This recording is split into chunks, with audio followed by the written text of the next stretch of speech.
Iran urges European signatories of the nuclear deal to show their commitment to the agreement. The Venezuelan president says he expects to announce good news from the government's negotiations with the opposition. And a migrant rescue NGO holds a protest outside the European Parliament as the organization chooses its new leaders. Hello and welcome to Telesur. I'm Carla Gonzalez from Quito, and this is From the South. The Iranian President Hassan Rouhani has said that Tehran will increase uranium enrichment if it doesn't see efforts to preserve the nuclear deal from European signatories. President Rouhani said that Iran still supports the deal, saying that it is to everyone's benefit. However, he questioned the commitment of European countries that signed the agreement. The Iranian president said that the steps being taken now can still be reversed, but the Arak reactor will be reopened on July 7th if progress isn't made. Rouhani added that the best thing for the United States to do is amend the mistake it made by pulling out of the agreement. From July 7th, we will take the next step. If the European signatories to the JCPOA wish to express regret, then please do it now. Or if you wish to issue a communiqué, then please issue one now. From July 7th, our level of uranium enrichment will no longer remain at 3.67%. We will put this commitment to a cap on enrichment to one side. We will increase the cap to whatever level we deem is essential for us and to a level that we need. You must also know that if you do not fulfill all your obligations to us under the agreement and in the agreed time frame, then from July 7th, the Arak nuclear reactor will return to its previous activities. At least 44 people have been killed after an airstrike targeted a migrant facility in a suburb of the Libyan capital, Tripoli. According to the Ministry of Health, more than 130 people have sustained injuries following the airstrike on the facility, which was housing 120 migrants. Tripoli has been ravaged by intense fighting since April, when military allied to Field Marshal Khalifa Haftar launched an offensive to overthrow the UN-backed government of national accord. The country has been in chaos since former Prime Minister Muammar Gaddafi was overthrown by NATO-backed forces.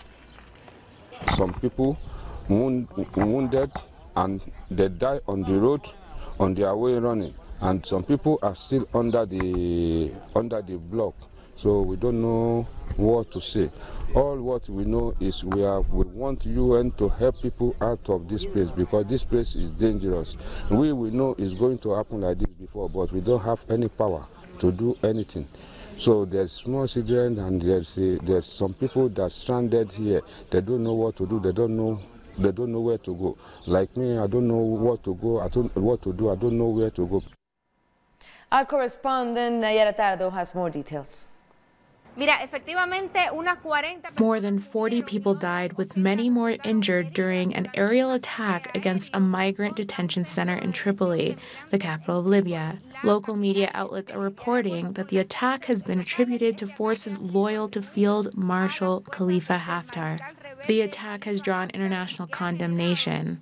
The African Union has released a communique criticizing the attack and calling for an immediate independent investigation to ensure that those responsible face justice. The UN emissary to Libya, Ghassan Salam, denounced the attack as a war crime, also calling for an independent investigation, referring to the attack as a breach of human rights. The EU representative for Foreign Affairs, Federica Mogherini, also added her name to the list of people calling for investigation. The attack took place at night, specifically against this migrant detention center. That was our correspondent, Nayara Tardo.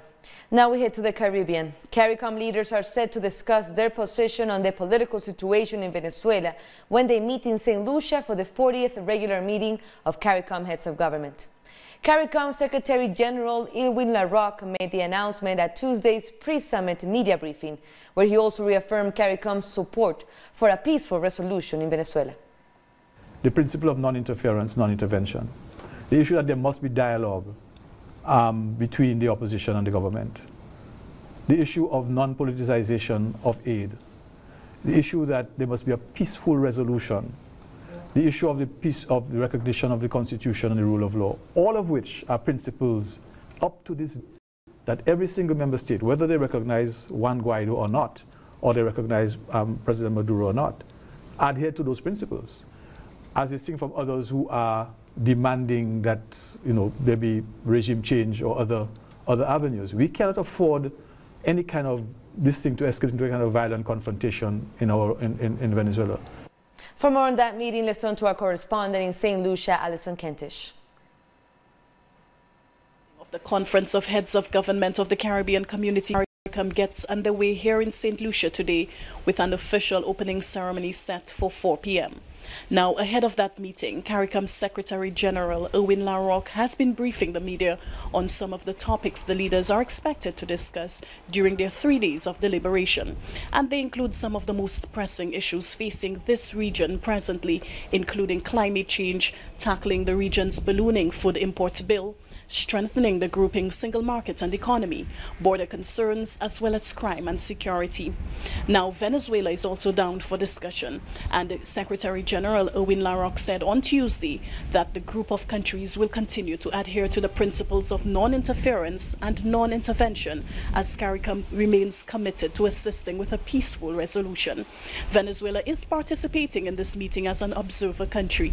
Venezuela's Vice Minister for the Caribbean arrived in St. Lucia on Tuesday, and the country's embassy here in St. Lucia says he will be working to deepen integration between Venezuela and the CARICOM. The United Nations Secretary General Antonio Guterres will be the special guest speaker at today's opening ceremony. St. Lucia's Prime Minister and incoming Chairman of CARICOM, Alan Chasney, outgoing CARICOM Chairman, St. Kitts and Nevis Prime Minister Dr. Timothy Harris, and CARICOM Secretary General Erwin Larocque are also expected to address the opening. Alison Kentish from St. Lucia. The Venezuelan President Nicolás Maduro has reconfirmed the government's commitment to dialogue with the opposition taking place in Norway, saying that there will be good news next week. I am certain, more than certain, that in 2019 we will achieve a significant agreement of peace and understanding, dialogue and democracy for Venezuela. I am sure, I am absolutely certain. President Maduro also added that dialogue is the path to overcoming differences between the country's different political actors. This is the other objective, to build a permanent table for dialogue and solutions. And I can say that it's going well, and the process will go well, and can count on all our support under any circumstances. And our support to the dialogue and solutions table, that with Norway's help is progressing.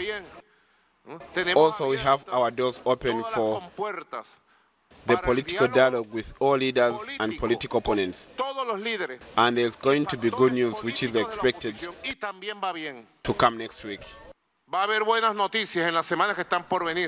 And Venezuela's Foreign Minister Jorge Arreaza spoke about his recent trip to Europe. He said it marked an important step forward for the government's diplomacy of peace. In the company of his vice ministers for U.S. and multilateral affairs, Arreaza described his busy agenda in Italy, Austria, Spain and Portugal. He said it showed the strength of Venezuela's foreign policy based on peace and the call for dialogue. Our chosen path is that of dialogue and peace, and nothing will divert us from that. You have seen how President Maduro has stood firmly in favor of dialogue through the Oslo mechanism, despite the attacks, plots, attempted coup, and pressure from the United States. In all the bilateral meetings with the governments of those countries, Venezuela reasserted its commitment to promote harmony and to continue to fight to unblock the country's resources, which have been sequestered as a result of Washington's unilateral coercive measures. We cannot use our resources due to the measures imposed by the U.S. government. That's why we'll do everything it takes to ensure that those resources are handed back to the Venezuelan people. In Germany, the foreign minister said he had discussed steps to restart cooperation with a number of German companies. As for the situation of Venezuelan patients unable to access medical treatment abroad because of the blockade, Arreaza said that Cuba and Turkey have offered to treat them. Coming up, we take a look into the disappearance of FARC congressman Jesus Santrich. Don't go away.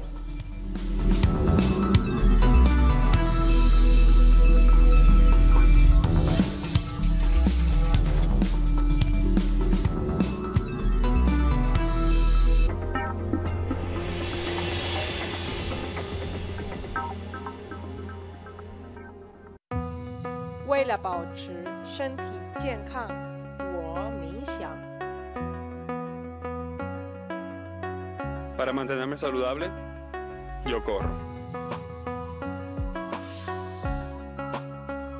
To keep myself healthy, I study.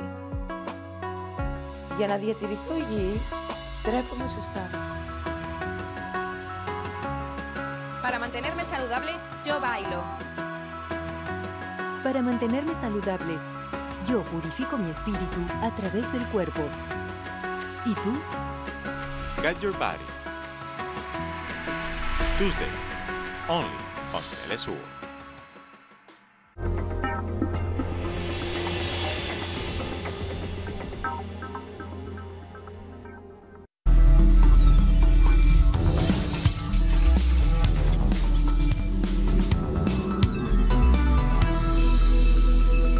Welcome back. More news at Telesur.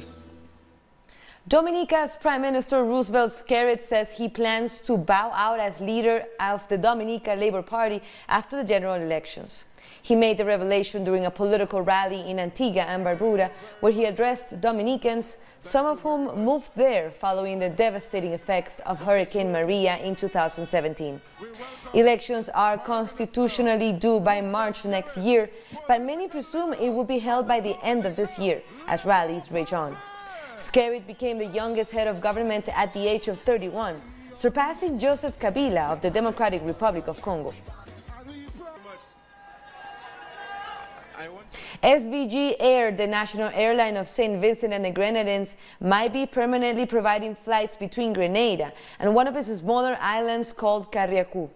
The 19-seater aircraft has been making frequent trips between the Lauriston Airport in Carriacou and the Maurice Bishop International Airport on the mainland. The Minister for Carriacou and Petite Martinique Affairs announced last month that the government would do what it could to facilitate the work of the airline. The body that was found at Simpson Bay, St. Martin over the weekend is that of a local and not either of the U.S. tourists who went missing in Barbados last Monday. Barbados had been working to confirm the identity of the deceased as the New Jersey residents, Oscar Suarez and Magdalena Devil, went missing. The pair got on a jet ski and never returned. Caribbean islands have since joined the search with the Coast Guards of St. Lucia, Martinique and St. Vincent and the Grenadines, keeping an eye out along their coasts and around their islands. Now to Colombia. The congressman for the FARC party, Jesus Santrich, is still missing after leaving his security team in Tierra Grata last Saturday. The government of Iván Duque didn't hesitate in claiming that he had ran away, thus breaching the peace agreement. FARC Senator Julian Gallo says Jesus Santrich didn't inform the party about his decision to abandon his security scheme, nor about his intention of going into hiding for security reasons. We are waiting because we are concerned about the complaints regarding security issues. But we were not aware of his intentions because, as I said before, he did not officially communicate anything to the party. For some politicians, it's crucial to clarify what's happened to Santrich and leave speculation to one side. If the circumstances are not clear, it is easy to jump to harmful conclusions that are not serious, especially in a case of this magnitude. Some analysts say the congressman hasn't failed the peace process before, and it remains unclear why he decided to abandon his security scheme. Santrich is not incarcerated and doesn't have any restriction of movement. As a congressman, he even has more privileges in moving around than the other citizens. He doesn't have to ask for permission to move around within the country. So this all looks like political persecution, a scandal of a sort, made up by the president against Mr. Santrich. As for the government, they say Santrich ran away, abandoning the peace deal and mocking the authorities. It is very worrying that the government and the tabloids are all claiming that Santrich ran away. They label him a criminal, and their behavior, in a way, justifies Santrich's disappearance. Their speeches are full of hate. They undermine guarantees of peace process for ex-combatants during their reincorporation process. For the FARC party, it's crucial that Santrich clears up any doubts about his whereabouts over the coming days, as well as whether he will appear before the Supreme Court of Justice on July 9th. In Brazil, Justice Minister Sergio Moro spoke in Congress on the recent allegations that he worked with the prosecutors to keep former President Luis Inácio Lula da Silva behind bars through a series of illegal acts. Our correspondent in Brasilia, André Vieira, has the details. Former judge and current Justice Minister Sergio Moro is taking part in a hearing at the lower house of Congress.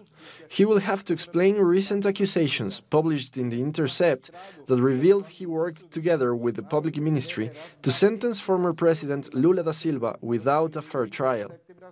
Lawmakers will also question the evidence that was used to sentence Lula, because on Sunday, The Intercept and Folha de São Paulo revealed that Sergio Moro, along with prosecutors, pressured a former member of construction company OAS to incriminate Lula da Silva without any evidence.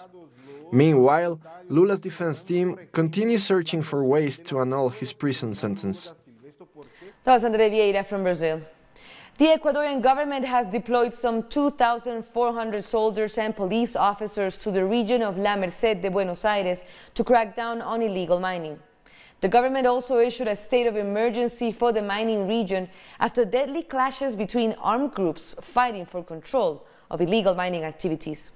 According to official data, more than 10,000 people are mining illegally in the region, rich in silver and copper. Among all the crimes identified in the area, we have had some violent deaths, but also in the area there is labor exploitation, sexual exploitation, money laundering, extortion, intimidation, smuggling.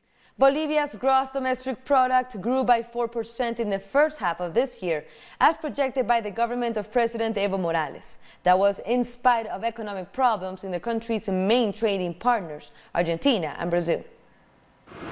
The official report on Bolivia's economic performance during the first half of the year highlights growing international problems. There's the problem of Argentina, there's the problem of Brazil, there's the problem of the trade war between the United States and China, which is generating uncertainty for the market, and not only for Bolivia. Everyone's aware of this problem.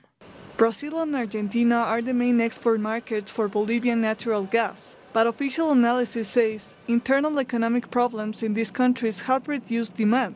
The only problem we have is the issue of declining gas exports to Argentina and Brazil. It is the oil and gas sector that have problems, but the rest of the sectors have shown a growth rate above 4% so far, and that means we are doing very well.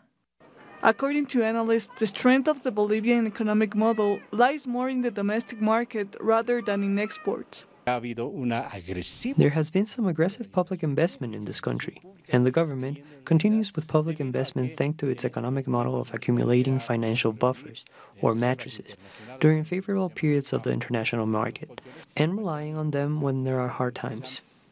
The Bolivian model is described as anti-cyclical, since it doesn't follow the classical recommendations of neoliberalism or the International Monetary Fund.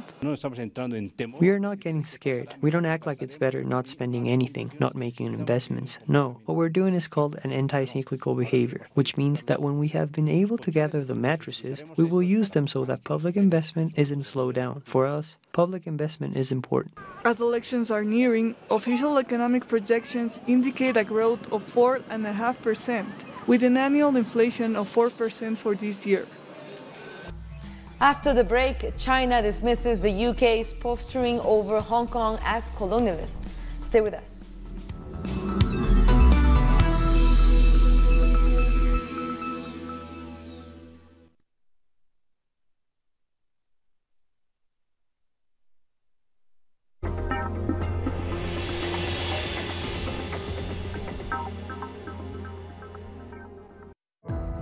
Our actions have an impact on the environment. It's our responsibility to change for the sake of our planet. Let's be part of this transition. Watch, preserve, and protect your Green Zone. Wednesdays, only on Telesur.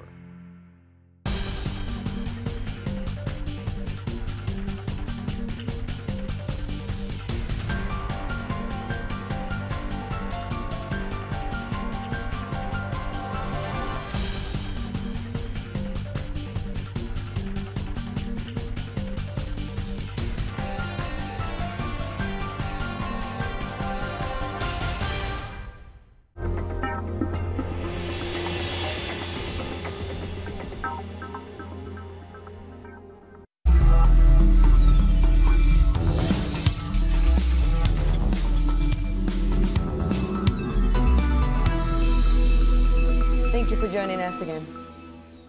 China's foreign ministry spokesperson Geng Shuang has dismissed British efforts to interfere in Hong Kong, describing them as shameless. China has made a diplomatic complaint following comments by the United Kingdom's Foreign Secretary Jeremy Hunt.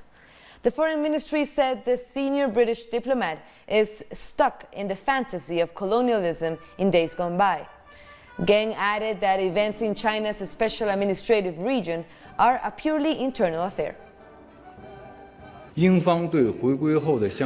UK has had firstly no sovereignty, secondly no authority, and thirdly no powers of supervision over Hong Kong since the handover. There is absolutely no such thing as this so-called responsibility. The UK placing itself as the protector of Hong Kong at every turn is a purely self-constructed illusion. To say that the freedoms of Hong Kong residents are something Britain strives for is simple shameless. I would like to ask Mr. Hunt, during the British colonial era in Hong Kong, was there any democracy to speak of? Hong Kongers didn't even have the right to protest. Russia is mourning the deaths of 14 sailors in a fire on board a military submarine. Residents of the northern port of Murmansk brought flowers and lit candles for the deceased. The vessel was carrying out a survey of the Arctic seafloor when the blaze erupted. President Vladimir Putin offered his condolences and described the death of the Navy officers as a big loss. He has ordered a full investigation into the accident. The African Union and Ethiopian mediators have invited Sudan's ruling generals and protest leaders to resume talks in Khartoum as they seek a breakthrough on creating a new governing body for the country. The call to attend talks comes as tensions remain high between the two sides after a deadly crackdown on June 3rd on a protest camp that killed dozens and wounded hundreds. We have invited the two parties for a meeting tomorrow, and we have fixed for them a time and place. It is not appropriate for political and security reasons to disclose the time and venue, but this invitation has been sent to both parties.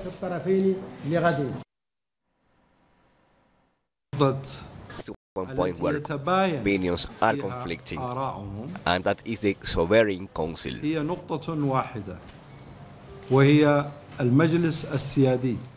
A court in Sicily has refused to expel the captain of the Sea-Watch migrant rescue ship after the Italian Interior Minister Matteo Salvini said he was ordering her deportation to Germany. Carola Racket was released from house arrest on Tuesday. She had been arrested 3 days earlier after steering her ship, carrying 41 migrants from Africa through a naval blockade into the port of Lampedusa. A judge said Racket had not broken the law because she was carrying out her duty to save lives. Carola is a completely free person today. At the moment, there is a particular interest on the part of the Minister of the Interior, Matteo Salvini, to expel Carola. But for now, the prosecutor is not authorizing her expulsion, so that the legal process can continue and she can be questioned on July 9th. She is free to go to Germany if she wants, but she is not obligated to do so. Our correspondent Sergio Rodrigo has more on Carola's case. The Italian justice system has allowed Carol Rackete, the captain of the migrant rescue vessel, the Sea-Watch 3, to walk free. She had spent several days under house arrest in Sicily in the south of Italy. The captain had been accused of disobedience, but the Italian judiciary found that it wasn't safe for the more than 40 migrants who were rescued when making the journey across the Mediterranean to disembark in Libya or Tunisia. The Italian Interior Minister Matteo Salvini has attacked the captain as well as other NGOs working to save migrants. He released his latest communique saying that he was expelling Rackete to Germany, but a court in Sicily rejected that. Salvini wants to fine NGOs saving migrants up to 50,000 euros for doing so. Our correspondent Sergio Rodrigo. The Spanish migrant rescue NGO Proactiva Open Arms has held a demonstration outside the European Parliament in Strasbourg, France. The organization urged newly elected MEPs to end the criminalization of rescuing migrants at sea. Saving migrant lives in the Mediterranean has become increasingly difficult as a consequence of European Union policies and reactionary governments seeking to prevent migrants arriving on their shores. We have been denouncing all the situation which is happening for years there, but anything is changing. I mean, we listen to many words, but there are something like empty words. So if they do not want to help the people, if they do not want to help the organizations which are working to help these people, we will bring the organization and these people to them. They cannot close their eyes to this. And with that, we end our news brief. But remember, you can find all of our stories by checking our website, telesurenglish.net. For our viewers in Africa, you can find us on Starsat channel 461 in South Africa and 539 in Nigeria. And you can also join us on social media. We're on Facebook, Twitter, and Instagram. For Telesur English, I'm Carla Gonzalez. Thank you for watching.